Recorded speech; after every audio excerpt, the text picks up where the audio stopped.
بسم اللہ الرحمن الرحیم۔ باب الحقوق، حق کی جمع حقوق۔ حقوق یہ توابع سے ہیں، جیسے نکاح ہو گیا تو نکاح ہے اصل، نکاح ہونے کے بعد ایک دوسرے کے حقوق ایک دوسرے سے متعلق ہو جاتے ہیں۔ تو ایسے ہی بیع میں بہت سی چیزیں ہیں جو طبعاً داخل ہوتی ہیں، بہت سی چیزیں ہیں طبعاً داخل نہیں ہوتی ہیں۔ تو ان میں سے کچھ چیزوں کے بارے میں بیان کر رہے ہیں کہ کون سی چیز طبعاً داخل ہوتی ہے، کون سی نہیں۔ کچھ تو سبق میں بیان کر چکے ہیں، مثلا زمین خریدا تو اس میں اگر درخت لگے ہوئے ہیں تو زمین کے ساتھ درخت کی بیع طبعاً ہو گئی، لیکن درخت اگر خریدا ہے تو زمین، جانور خریدا ہے تو جانور کے گلے میں جو رسی وغیرہ ہے وہ بھی طبعاً کیا ہے، داخل ہو جائے گی۔ من اشترى منزلا فوقه منزل فليس له الاعلى الا ان يشتريه بكل حق هو له، ایک جملہ ہوا۔ او بمرافقه، یہ دوسرا۔ او بكل قلیل و کثیر ہوا فیہ او منہ، یہ تیسرا جملہ ہوا۔ کیا مسئلہ ہے کہ ایک شخص نے ایک مکان خریدا، مکان 2 منزلہ ہے تو صرف نچلی منزل خریدا، تو اب یہ کہہ دیا کہ میں نے جو ہے گراؤنڈ فلور، نچلی منزل یا فرسٹ فلور، پہلا جو ہے درجہ خریدا، اور اس کو ڈبل اسٹور بھی ہے، 2 منزلہ ہے، تو پہلا منزل خرید لیا اور دوسرا منزلہ جو ہے کا تذکرہ نہیں کیا، تو کیا یہ دوسرا منزلہ جو ہے اس میں داخل ہے یا نہیں ہے؟ اردو کی ہم بات نہیں کر رہے ہیں، ابھی عربی میں استعمال کیجیے۔ اردو میں چاہے مکان ہو، چاہے مکان کہیے، چاہے منزل کہیے، چاہے بیت کہیے، چاہے دار کہیے، سب کو مکان کہتے ہیں۔ سب فارسی میں خانہ کہیں گے، خانہ من، چاہے ایک کمرہ ہو کہیں گے ای خانہ من است، یہ ہمارا مکان ہے۔ لیکن عربی میں آپ اس کو نہیں کہیں کہ ہذا داری، عربی میں دار، منزل اور بیت تینوں الگ الگ ہے، اور اردو اور فارسی میں کیا ہے، ایک۔ تو ان کی گفتگو کس میں ہے، عربی میں، اور یہ بھی ان کے اپنے عرف کے مطابق ہے۔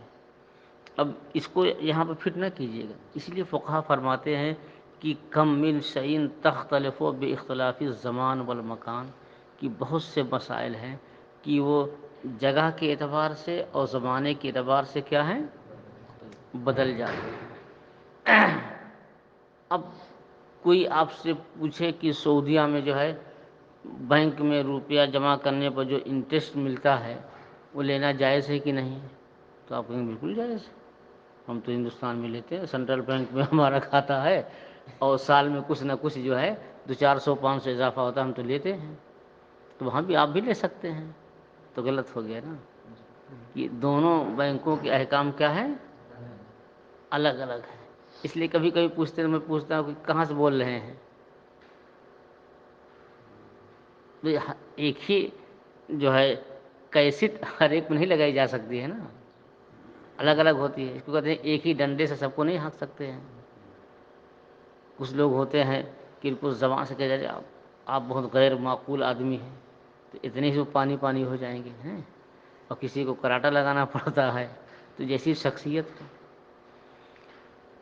تو دار کسے کہتے ہیں، پوری باؤنڈری ہو، پوری جو ہے 4 دیواری بھی ہو، اس میں صحن بھی ہو، اور گیریج بھی، اس زمانے میں گھوڑے چلتے تھے، گھوڑا اور بھینس وغیرہ باندھنے کی جگہ جس کو استبل کہتے ہیں یہ بھی ہو، اور مہمانوں کے لیے باہر ٹوائلٹ ہو، اور گھر والوں کے لیے اندر ہو، اور ان کے بستی میں جاؤ تو کہیں نہیں ہوتا، نہ اندر ہوتا ہے نہ باہر ہوتا ہے، ان کے بستی میں جائیے، یہ زحمت نہیں کرتے یہ لوگ، وہ کہتے ہیں کہ گھر ہی میں کھائیں اور گھر ہی میں پیخانہ کریں، یہ بزدلی کی علامت بیان کرتے ہیں یہ لوگ نا۔ اور اس میں کئی کمرے ہوں تو یہ کیا ہوگا، دار۔ اور منزل اس سے مختصر، اس میں کچن باورچی خانہ وغیرہ بھی ہو۔ اور منزل کیا ہے کہ جس میں صحن نہ ہو اور استبل نہ ہو، یعنی گیرج نہ ہو، تو دار سے کم ہوا کہ نہیں منزل. اور بیت کہتے ہیں بس ایک کمرہ ہو. کیسے آپ کہیں ہوٹل میں جاتے ہیں، بس آپ کو ایک کمرہ لینا ہے، پوری بلڈنگ لیتے ہیں آپ کو ایک بیڈ سے مطلب ہے. تو سب سے چھوٹا کون سا ہوتا ہے؟ اس کے بعد منزل، اس کے بعد کیا ہے؟ دار. تو اگر آپ جو ہے کہہ دیں کہ اس طرح تو دارن، میں نے مکان جو ہے یہ دار خرید لیا، تو اس میں جتنا ہے کئی منزل، تو سارے منزل بھی داخل ہوں گے، اور استنجا خانے بھی، کچن بھی، اور گیریج بھی یا استبل جتنا ہے سب اس میں دار اس سب سے جامع. اور اگر آپ نے کہا کہ اس طرح تو منزلن، میں نے ایک منزل خرید لی، تو منزل کہیں گے تو بس صرف جو ہے ایک ہی منزل آپ کا ہوگا، اس کے اوپر جو منزل ہیں وہ آپ کے نہیں ہوں گے. لیکن اگر تین جملوں میں سے کوئی ایک جملہ آپ کہہ دیں کہ اس طرح تو حاضل منزل بکل حق ہوا لہو، اس کے جتنے حقوق، سارے حقوق کے ساتھ میں نے نیچے اوپر دائیں بائیں سب کیا ہے خرید، یہ کہیں. یا یہ کہہ دیں بے مرافقہ ہی، اس کے تمام آشائش منافع کے ساتھ میں نے خریدا. تو ظاہر ہے کہ اوپر چھت پر بھی تو آرام ہے، جاڑے میں چھت ضروری ہے، کپڑا سکھانے کے لیے، کمبل سکھانے کے لیے کہاں جائیں گے آپ؟ چھت پہ جائیں گے نا. بمبئی تو چھت نہیں کہتے، ٹیرس کہتے ہیں نا، کہ اوپر ٹیرس پہ جو ہے ضروری ہے. تو بے مرافقہ ہی کہیں. اور یہ کہیں بکل قلیل و کثیر، اس جو ہے منزل میں جو بھی چھوٹی بڑی چیز ہے سب کو میں نے خرید لیا ہے. تو تینوں جملوں میں سے کوئی ایک جملہ کہیں تب تو نیچے اوپر سب آپ کا ہوگا. اگر خالی کہہ دو اس طرح تو منزلن، تو صرف ایک منزل کہیں گے. اور اگر کہہ دیں کہ اس طرح تو بیتن، تو کچھ نہیں سوائے، بیت کسے کہتے ہیں کہ چار دیوار ہو اور چھت ہو، تو اس میں کچھ داخل نہیں ہوگا، چاہے جو ہے بکل قلیل و کثیر بھی کہیں کچھ بھی. ومن اشتری منزلا فوقہ منزل، جس نے ایک منزل خریدی اور اس کے اوپر بھی ایک منزل ہے، فلیس لہ الاعلی، تو اس کو جو ہے دوسری منزل نہیں ملے گی. الا ان یسترہ، مگر جو ہے یہ نفس عقد میں یہ شرط کر دے کہ بکل حق ہوا لہو، کہ اس منزل کو میں نے خریدا اس کے جمیع حقوق کے ساتھ. تو اصل منزل ہے اور سب حقوق کیا ہو گئے اس کے تابع ہو جائیں گے. یا یہ کہے بے مرافقہ ہی، کہ اس کے منافع کے ساتھ میں نے اس کو خریدا. یا تیسرا جملہ یہ کہے بکل قلیل و کثیر ہوا فیہ او من ہو، کہ اس مکان میں جو، یا اس مکان سے جو کچھ جو ہے چھوٹی بڑی چیز ہیں سب کے ساتھ میں نے منزل کو خرید لیا، نیچے اوپر ساری منزلیں اس میں داخل ہوں گی. وہ دوسرا جملہ وہ من اشتری بیتن، وہی بات ہے نا، لیکن صرف کس کا فرق ہے؟ لفظ منزل اور لفظ بیت. وہ من اشتری بیتن فوقہ بیت بکل حق ہوا لہو لم یکن لہ الاعلی. اور اگر دیکھیے کہا تھا کہ اس طرح تو منزلن، تو صرف ایک منزل اس کے لیے ہے. اور اگر ان تینوں جملوں میں سے کوئی ایک جملہ وقت عقد کہہ دے تو کیا ہوگا؟ ساری منزلیں، کچن وغیرہ جتنے ہیں استبل وغیرہ سب داخل رہیں گے. اور اگر نہ کہے تو نہیں. اور بیت اگر ایک کمرہ خریدا ہے، اگر اس کمرہ خریدنے میں بھی یہی شرط کر دیا کہ بکل حق ہوا لہو، تب بھی داخل نہیں ہوگی. کیونکہ ایک کمرہ کے لیے کیا ضروری ہے؟ اوپر چھت ہو رات گزارنے کے لیے بس. تو رات گزارنے کے لیے ایک کمرہ کافی ہے، اس کے لیے گیریج کی کیا ضرورت ہے؟ اور اس کے لیے کچن کی کیا ضرورت ہے؟ ارے آپ 2 دن کے لیے گئے کہیں ہوٹل پہ کھا لیں گے، یا کسی کے ہاں. اگر جبل پور چلے جائیں تو ہوٹل پہ بھی ہم کو جانے کی ضرورت نہیں ہوگی. ہوگی ہوگی آہستہ بولیں، اس کا مطلب ہے کہ ہوگی ہے. ایک محاورہ کی سخی سے سوم بھلا، جو فوراً دے جواب. نہیں سمجھ رہے؟ کچھ جو ہے سخی تو اچھا دیکھیں رے آپ تشریف تو لائیے، سخی آدمی اور غائب ہو جائے. اور سوم کہتے ہیں بخیل کو، وہ نہیں بھائی ہم سے نہیں ہو سکے گا، تو اتنا ہم انتظام کر کے نہ جائیں گے. تو ویسے ہی بھی فوراً کہہ دیا دیکھیے ومن اشترى بیتن، جس نے مکان خریدا اس کے اوپر وہی بیت، جس نے بیت خریدا اور اس کے اوپر بھی ایک بیت ہے، ایک کمرہ پھر ایک کمرہ پھر ایک، باہر سے سیڑھی لگا دی گئی ہے، تو لم یکن لہ الاعلی، اچھا بکل حق ہوا لہو یہ بھی کہہ کر کے خریدا، پھر بھی اوپر کا بیت اس کے لیے نہیں ہوگا، ٹھیک ہے۔ اب تیسرا جملہ کیا تھا؟ دار ہے، تو دار کے بارے میں کیا بتائیں کہ اگر کہہ دے کہ میں نے اس دار کو خرید لیا تو چاہے بکل حقین ہوا لہو وغیرہ کہے یا نہ کہے سب کچھ داخل رہے گا۔ او من اشترى دارن، اور جس نے دار خریدا بے حدودہا، اس کے پورے کی میں نے پورا دار خرید لیا، فلہ العلو والکنیف، تو اسے اوپری منزل بھی ملیں گی اور ٹوائلٹ بیت الخلاء بھی کیا ہے ملے گا، کنیف کہتے ہیں بیت الخلاء کو، تو صرف دار کہا ہے تو اس کی جتنے حد ہیں پورا دار رہے گا، بیت الخلاء اندر ہو کہ باہر ہو، کچن ہو کہ جانور پالنے کی جگہ ہو، سب داخل ہوگی۔ صاحب ہدایہ رحمۃ اللہ علیہ فرماتے ہیں کہ جمع بین المنزل والبیت والدار، یہاں امام محمد رحمۃ اللہ علیہ نے بھی اور امام قدوری نے بھی ان دونوں بزرگوں نے اس مسئلے میں منزل، بیت، دار تینوں کو جو ہے جمع فرما دیا ہے۔ اب ہر ایک کی تعریف کریں، والدار اسم والدار اسم الدار ینتظم العلو، کہتے ہیں کہ لفظ دار جو ہے یہ شامل ہوتا ہے کس کو؟ بلندی کو، دوسری منزل کو بھی، کیوں؟ لأنہ اسم لما ادیر علیہ الحدود، کہتے ہیں کہ دار نام اس کا ہے جو تمام حدوں پر مشتمل ہو، دائیں بائیں نیچے اوپر سب کو کیا ہے مشتمل ہو۔ سمت کتنی ہوتی ہیں؟ 4 نہیں 6 سمتیں ہوتی ہیں، عام طور پر چاروں سمت ہیں۔ تو اعلیٰ حضرت کا ایک شعر ہے، پڑھیے، ہدایت کی بخشی یاد ہے کہ نہیں؟ بہت عمدہ شعر ہے حضور اکبر صلی اللہ علیہ وسلم کی شان میں جو ہے، دھوم مچی ہے میرے آقا تیری بینائی کی، دوسرا مصرع ہے نا، شش جہاد دائیں بائیں آگے پیچھے نیچے اور اوپر ہیں، اس کو پہلا مصرع شش جہاد اس میں ہے، اور نیچے دھوم آقا ہے تیری بینائی کی، حضور صلی اللہ علیہ وسلم کی نگاہ نبوت کے سامنے 6 سمت کا ہے روشن ہے نا۔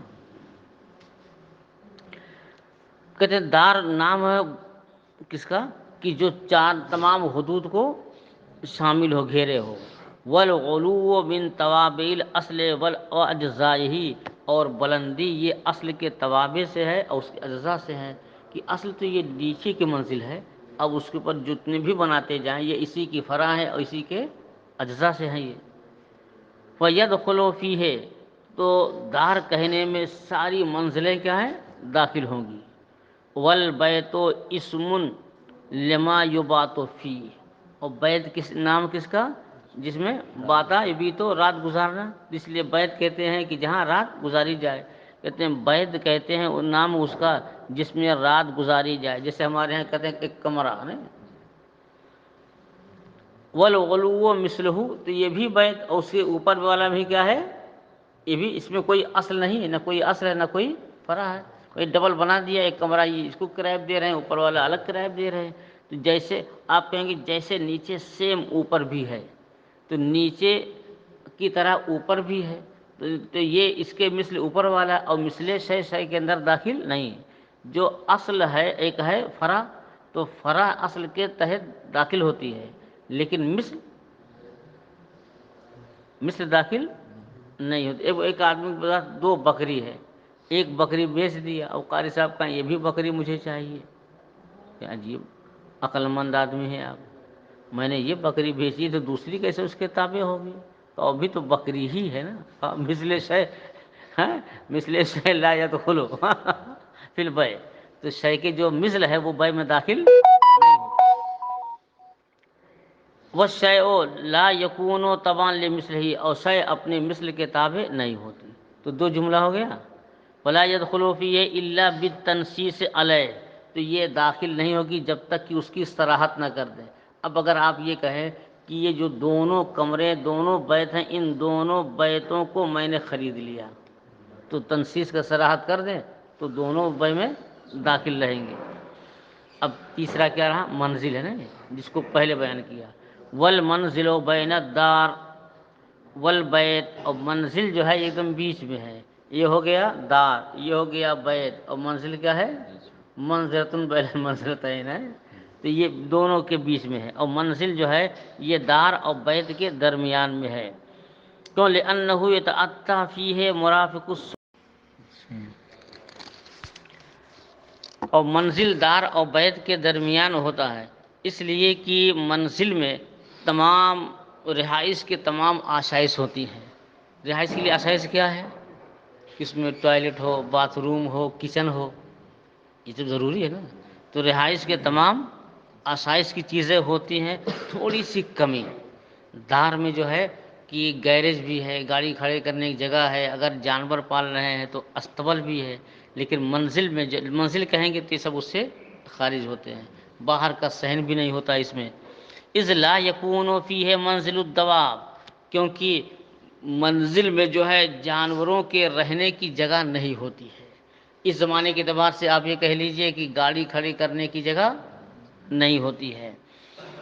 تو اب جو ہے اس کو دار سے بھی مشابہت ہو گئی، اور کس سے؟ بیت سے۔ دار سے مشابہت کیوں ہے؟ کہ دار میں کیا ہو کہ کئی چند کمرے ہوتے ہیں، ٹوائلٹ ہے، باتھ روم ہے، کچن ہے، تو منزل میں بھی کیا ہے؟ سب چیزیں ہیں، تو یہ تو دار سے مشابہت ہو گئی۔ اور بیت سے بھی تھوڑی سی مشابہت ہے کہ بیت میں جانور پالنے کی جگہ نہیں ہوتی، تو منزل میں بھی جانور رکھنے کی جگہ نہیں ہوتی، تو تھوڑی سی مشابہت اس سے ہے، تھوڑی سی مشابہت اس سے ہے، تو اس کا حکم بھی بین بین رہے گا۔ اب دار میں کیا ہے کہ اگر بکل مرافق بھی کہیں، قلیل و کثیر کہیں، تب بھی یہ سب داخل نہیں، اور اس میں اگر کہہ دیں تو داخل ہو جائیں گے، کیونکہ اس میں کہیں گے تو کیوں داخل ہوں گے؟ اس لیے کہ دار سے یہ کیا ہے؟ مشابہ ہوتا ہے۔ اور دار میں اگر صراحت نہ کریں تب بھی اوپری منزل داخل، اور بیت میں اگر صراحت نہ کریں تو بیت دوسری منزل داخل نہیں، تو ایسے ہی اگر صراحت نہ کریں تو منزل میں بھی دوسری منزل داخل نہیں، تو اس سے بھی مشابہت ہے، تو کچھ احکام اس کے رہیں گے اور کچھ احکام تو کون سے فرق ہوں گے کہ اگر بکل قلیل و کثیر وغیرہ نہ کہیں تو منزل میں یہ سب داخل نہیں، اگر بکل قلیل و کثیر کہہ دیں تو بیت میں بھی داخل نہیں ہے، لیکن دار میں کیا ہے؟ داخل، تو منزل میں بھی کیا ہے؟ داخل، تو دونوں کا حکم تھوڑا تھوڑا سا رہے گا۔ فرماتے ہیں منزل جو ہے یہ دار اور بیت کے درمیان میں ہے، کیونکہ جو ہے منزل میں یہ رہائش کے تمام آسائش کی چیزیں حاصل ہوتی ہیں تھوڑی سی کمی کے ساتھ۔ اذ لا یکون فیہ منزل الدواب، کیونکہ منزل میں جو ہے جانوروں کے رہنے کی جگہ نہیں ہوتی۔ فلشبہ بالدار یدخل العلو فیہ بیتن عند ذکر التواب، تو کہتے ہیں دار سے مشابہت کی وجہ سے اس میں بلندی یعنی دوسری منزل بھی داخل ہے، جبکہ توابع کا ذکر ہو جائے بکل قلیل و کثیر کہہ دیں تو شامل ہو جائیں گے۔ ولشبہ بالبیت، اور منزل کو بیت سے بھی مشابہت ہے، تو بیت سے مشابہت کی وجہ سے لا يدخل فیہ بدون ہی، کہ بغیر جو ہے ان تینوں باتوں کو ذکر کیے کیا ہے؟ اوپر کی منزل داخل نہیں ہوگی۔ بات ختم ہوگی۔ اب صاحب ہدایہ فرماتے ہیں وقیل فی عرفنا یدخل العلو فی جمیع ذالک، کیسے ہماری اردو زبان میں کہیں کہ یہ مکان میں نے خرید لیا تو سب چیزیں داخل رہیں گی، چاہے بکل جو ہے اس کے تمام آسائش، زیبائش اور منافع کے ساتھ کہیں یا نہ کہیں سب داخل رہیں گے۔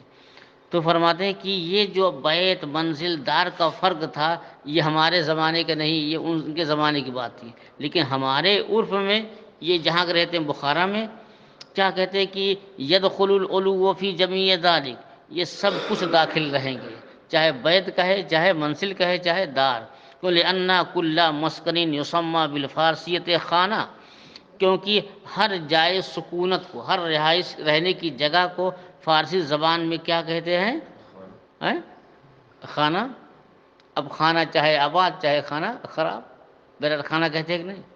ولا یخلو عن علوین، اور کوئی بھی منزل ہو، دار ہو، بیت ہو، یہ بلندی سے خالی نہیں۔ اس زمانے کی عرف میں جو ہے ڈبل اسٹوری ہی مکانات بنتے تھے، اس کو ہمارے یہاں کوٹھا پہلے کہتے تھے۔ کوٹھا دیکھے کہ نہیں؟ نہیں جانتے؟ پہلے جو ہے کچے مکانات بنتے تھے، جسے مکان کچے کا ہے تو قد آدم سے تھوڑے اوپر سے لکڑی کی کڑی کہتے تھے، کڑی ڈال کر کے جو ہے پھر اس کو مٹی وغیرہ پاٹ دیتے تھے، پھر اس جسے اچھا کا کام لے رہے ہیں ویسے اس پر چڑھتے تھے۔ اسی الماری نے رکھی ہے لائبریری میں، جس کو کوٹھا کہتے تھے۔ تو بالکنی کہو چاہے کوٹھا کہو، تم لوگ جدید زبان استعمال کر رہے ہو۔ تو کس سے بناتے تھے وہ؟ لکڑی، ساکھوں کی لکڑی ہوتی ہے تو اس کو کڑی کہتے ہیں، بہت مضبوط۔ پھر اس پر جو ہے پٹرا بچھا کر کے مٹی وغیرہ پاٹ دیتے تھے، پھر اس کے اوپر قد عدم سے اور بلند پھر یہ کڑی رکھ کر کے تب چاہے ٹین رکھتے تھے یا کھپڑا وغیرہ۔ تو اس زمانے میں مکانات جو ہے ایسے ہی بنتے تھے۔ کہتے ہیں اس لیے کہ کوئی مکان بلندی سے خالی نہیں ہوتا۔ ولا يدخل العلو فی کما، کہتے ہیں کما يدخل العلو فی اسم الدار يدخل الکنیف، اور کہتے ہیں دیکھیے یہ متن میں صرف یہ تھا فلہ العلو ہے نا، اول کنیف جو ہے یہ لگتا ہے صاحب ہدایہ کی اپنی عبارت ہے، تو کنیف کے اضافہ کرنے کی علت بیان کر رہے ہیں۔ کہتے ہیں جیسے جو ہے دار وغیرہ میں جو ہے علو بلندی داخل ہے تو ویسے ہی کنیف یعنی بیت الخلاء بھی داخل ہے، کیوں لأنہ من توابہ، کیونکہ بیت الخلاء یہ مکان کے کیا ہے؟ توابع میں سے ہے۔ او ولا يدخل الذلہ، اور یہ ذلہ، اور دیکھیے کہیں آپ نے دیکھا ہوگا کہ جو بڑے بڑے لوگ ہیں گیٹ سے اندر، یہ گیٹ ہے اور گیٹ کے بعد مکان تھوڑی دور پر ہے، بیچ میں جو ہے صحن ہے، لیکن بارش وغیرہ سے بچنے کے لیے فائبر کی جو ہے ٹین لگا دیتے ہیں یہاں سے وہاں تک، تاکہ بارش ہو تو بھیگے نہیں، دھوپ نہ، اس کو کیا کہتے ہیں؟ سائبان۔ اب کسی نے مکان خریدا، اب اس میں مان لیجیے کئی مکان بنے ہوئے، ایک خرید لیا تو جو سائبان یہاں سے گیٹ تک ہے یہ داخل ہے یا نہیں؟ یا کبھی کبھی ایسا کہتے تھے ایک آدمی کے پاس دو مکان، ایک مکان یہاں دوسرا مکان یہاں، تو ایک دوسرے سے بیچ میں جو ہے سائبان بنا دیتے تھے، تو یہ مکان کی بے میں داخل ہے یا نہیں؟ تو فرماتے ہیں کہ یہاں جو ہے سائبان داخل نہیں، الا بذکر ما ذکرنا، مگر اس کے ذکر کے ساتھ جس کو ہم نے ذکر کیا وہ کیا ہے؟ ہاں بکل حقٍ ہو لہو، او بکل او بمرافقہ، یا بکل قلیل و کثیر کہے تب امام اعظم رحمۃ اللہ علیہ کے نزدیک یہ داخل ہوگا، اور نہ کہے تو داخل نہیں ہوگا۔ کیوں؟ کہتے ہیں لأنہ مبنی علی ہوائی طریق، کیونکہ سائبان جو بنایا جاتا ہے کس پر ہوتا ہے؟ مکان پر کہ راستے کی فضا پر؟ یہ مکان جو ہے سائبان ہوتا ہے راستے کی فضا پر۔ فأخذہ حکمہ، تو یہ راستے کا حکم لے لے گا، تو اب مکان اگر بیچ دیا تو راستہ بے میں داخل نہیں، تو ایسے ہی جو اس کے اوپر سائبان ہے یہ بھی داخل نہیں۔ وعندہما، اور حضرات صاحبین کا اس میں اختلاف ہے، وہ فرماتے ہیں کہ یہاں سے سائبان سیدھے گھر میں داخل ہو گیا ہے، اگر گھر میں داخل ہو گیا تو مکان کی بے میں تبان داخل ہوگا، اور اگر سائبان گھر میں نہیں داخل ہوا ہے تو داخل نہیں۔ صاحبین فرماتے ہیں ان کانا مفتحہ فی الدار، اگر اس کا راستہ کہاں تک ہے؟ گھر کے اندر تک ہے، تو یدخل من غیر ذکر شیء مما ذکرنا، تو جو تینوں چیزیں ہم نے ذکر کی ہیں ان میں سے کسی کے ذکر کی حاجت نہیں، بغیر ذکر کے بھی یہ داخل ہوں گے۔ کیوں؟ لأنہ من توابہ، کیونکہ یہ جو ہے مکان کے تابع سے ہے۔ فشابہ الکنیف، تو یہ بیت الخلاء کے مشابہ ہوگا۔ اب ایک قال ومن اشترى بیتا فی دار او منزلا او مسکنا لم یکن له الطریق الا ان یشتریہ بکل حق ہوا له وبمرافقہ بکل قلیل وکثیر وکذا الشرب والمسید۔ ہو گیا، آپ نے مکان خریدا، چاہے دار کہیں چاہے منزل کہیں چاہے تینوں میں سے کوئی، تو راستہ اس میں داخل نہیں ہوگا۔ راستہ، ہاں اگر یہ کہہ دے کہ میں نے جو ہے راستے کے ساتھ خریدا ہے تب تو ہو جائے گا۔ پہلے زمانے میں نل وغیرہ ہوتے نہیں، تب تو نل اندر ہی جو ہے گڑوا لیتے ہیں۔ پہلے نہر آتی تھی تو پانی کے لیے جو نہر آتی تھی تو ہر مکان کے پاس ایک نہر آتی تھی، تو نہر بھی ہماری، مکان بھی ہمارا، تو ہم نے مکان بیچ دیا، تو نہر جو ہے تبان داخل نہیں ہوگی۔ تو نہر آتی ہے پانی داخل ہونے کے لیے، اور اندر پانی جو استعمال ہوتا ہے اس کے خارج ہونے کے لیے کیا کہتے ہیں؟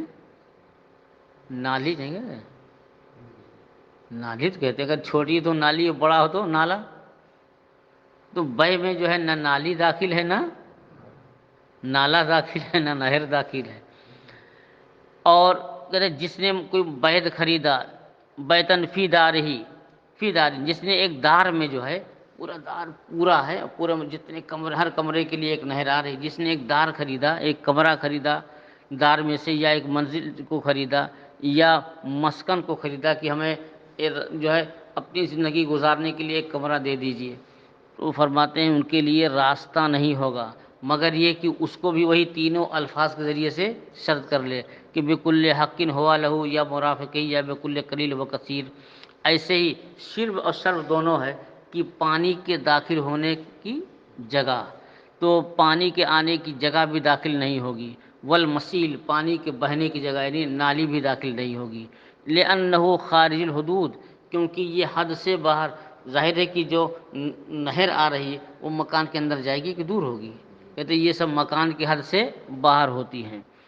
الا انہ من التوابع، مگر یہ کہ یہ توابع میں سے ہیں، فیدخل بالذکر توابع، لیکن اگر توابع کے ساتھ کہتے ہیں کہ میں نے کمرہ خریدا اس کے تمام حقوق کے ساتھ، تب تو آ جائیں گے۔ بخلاف الاجارہ، ہاں اگر آپ نے جو کوئی کمرہ کرائے پر لیا ہے کہ ہم کو بھائی ایک کمرہ کرائے سے دے دیجئے، تو کرائے سے اگر آپ نے لیا ہے تو اس کا ٹوائلٹ اور نالی اور جو پانی آ رہا ہے سب سے آپ انتفاع حاصل کر سکتے، سب داخل رہیں گے۔ تو اگر کمرہ خریدیں تو کمرے خریدنے میں یہ سب نہیں آئیں گے، اور کرائے پر لیں تو سب داخل بغیر ذکر کے۔ کہا یہ کیسے؟ یہ تو الٹا معلوم ہو رہا ہے، بھئی خریدنے سے آپ مالک ہو جاتے ہیں، تو خریدنے سے مالک ہوتے ہیں، خریدنے میں بغیر ذکر کے کرائے پر لیں تو یہ سب داخل ہو جائیں گے اس میں۔ فرق دیکھیے بہت آسان ہے کہ کرائے پر آپ کس لیے لیتے ہیں؟ رہنے کے لیے۔ کرائے پر لیتے ہیں، آپ کو رہنا ہے نا، تو جب رہنا ہے تو بیت الخلاء کے لیے کہاں جائیں گے؟ دوسرے گھر میں جائیں گے ہیں؟ اور اس کمرے میں غسل کریں گے، پانی کہاں بہائیں گے؟ اور پانی پینے کے لیے کس کے گھر جائیں گے؟ تو جب آپ کرائے پر آئیں تو آپ کو تو ساری ضرورت چاہیے، اس لیے کرائے پر لینے کے لیے ان کے ذکر کی ضرورت نہیں، سب داخل رہیں گے۔ اور خریدنے کے لیے ضروری نہیں ہے کہ یہ سب چیزیں ہوں، کیونکہ خریدنے کے لیے ہو سکتا ہے قاری صاحب نے خریدا ہو بیچنے کے لیے، تو اس میں نفع ہے کہ نہیں؟ تو خریدنے میں ان چیزوں کے علاوہ بھی نفع ہے، اس کو دیکھنے بھی نہیں گئے، کہا جو میں نے فلاں کمرہ خریدا ہے میں نے آپ سے جو ہے 5,000 روپے پر نفع بیچ دیا ہے، 5,000 نفع دے دو میں بیچ دوں گا، تو نفع ملا کہ نہیں ملا؟ تو ملکیت کے لیے کیا ہے؟ ان چیزوں کی ضرورت نہیں، بغیر ان کے ذکر کے بھی نفع حاصل ہو جاتا ہے، لیکن رہائش کے لیے بغیر ذکر ان کے نفع حاصل ہوگا؟ کہتے بخلاف اجارہ، بخلاف کرایہ، کیوں؟ لأنہا تعقد للانتفاع، کیونکہ یہاں عقد جو ہوتا ہے کس کے لیے ہوتا ہے؟ عقد کرایہ، عقد اجارہ نفع حاصل کرنے کے لیے، ولا يتحقق الا به، اور کرائے میں نفع نہیں حاصل ہوگا مگر بغیر ان چیزوں کے، کیوں؟ اذ المستاجر لا یشتری الطریق عادتا ولا یستاجرہ، جو کرائے پر جو 1-2 دن کے لیے لیتا ہے، پنکھا خریدے گا، بیڈ خریدے گا، اس کو ساری چیزیں چاہیے، کہتے ہیں اس لیے کہ اجرت پر لینے والا کرایہ دار ہے، کہ مستاجر جو ہے نہ راستہ خریدتا عادتاً ولا یستاجرہ، اور نہ راستے کو کرائے پر لیتا ہے، فیدخل تحسین للفائدۃ المطلوبۃ منہ، تو یہ سب چیزیں جو اس سے فائدے مطلوبہ ہے بغیر ذکر کے داخل ہوں گی۔ واما الانتفاع بالبیع بالمبیع، لیکن مبیع سے فائدہ حاصل کرنا یہ ممکن ہے ان چیزوں کے بغیر، کیوں؟ لأن المشتری عادتاً یشتری ہے، کیونکہ مشتری عادتاً اس کو خرید لیتا ہے، اور وقد یتجر فیہ، اور اس میں بزنس کرتا ہے، تجارت کرتا ہے، کیسے؟ کہتے فیبیعہ من غیرہ، کہ بغیر راستے، بغیر ٹوائلٹ، بغیر اس کے جو ہے خریدا بیچا، ایک ایک روم خریدتے اور بیچتے رہتے ہیں، فحاصلت الفائدہ، تو فائدہ اس کے حاصل ہو جائے گا،